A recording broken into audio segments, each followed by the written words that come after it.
Let it go. As much as they want to talk about Scotland, let's focus on England first, because there was a lot of excitement around this team after the victory, of course, against Croatia in the opening game. And you look at that attack, and you're right to be excited, because there's a lot of quality on the pitch.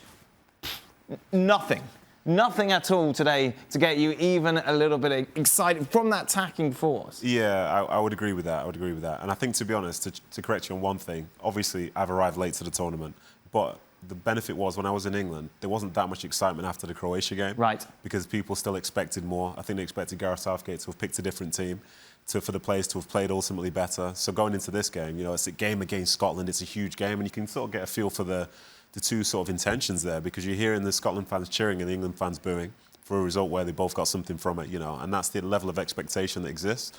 So for England today, it's like you can have a 0-0, which is quite exciting to watch, but overall, you're wondering, can you get that time back? Because for the England side of things, it was a complete waste today, wasn't it? Mount, Kane, Sterling, Foden, why are they not providing anything? Well, you've got to say that having Declan Rice and Phillips sitting in front of your back four is great for your back four, but at some stage they, along with Mount, have to get the front three the ball in not only a timely manner, but in the right sort of spots. And they didn't do that. None of them did that.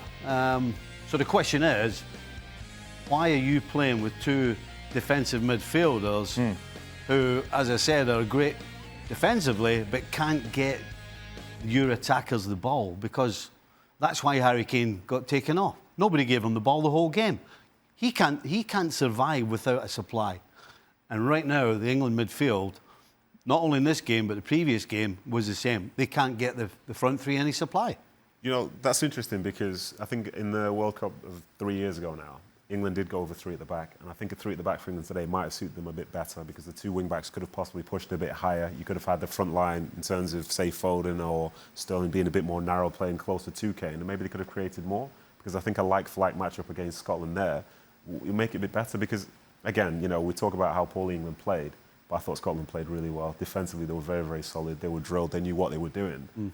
But as I say, for England, it's a surprise they didn't go back towards that system going into the game, because it's something they've done before, and it's a criticism that's been levelled at Southgate, because some people don't like it. And it depends what he thinks. If he thinks he's in the right direction because they're getting results or getting the points, listen, at the end of the day, it's about getting out of the group. Right, and which England pretty much have done, yeah. Right, they've done that.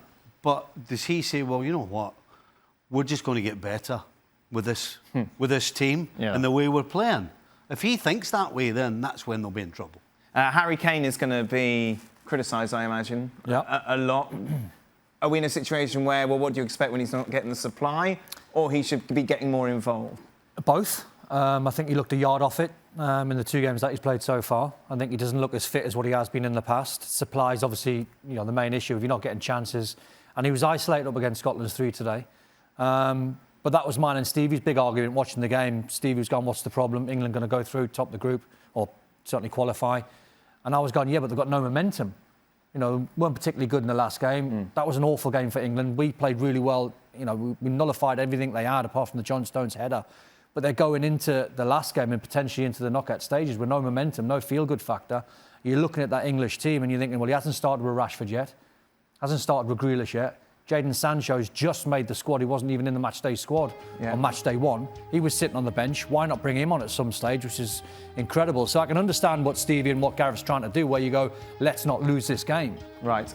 But you've not lost it, and you've took a point and you're going to progress, but with no momentum whatsoever. Well, thank you very much for watching ESPN on YouTube. For more sports highlights and analysis, be sure to download the ESPN app. And for live streaming, premium content, and let's not forget as well, ESPN FC 7 days a week. Subscribe to ESPN+.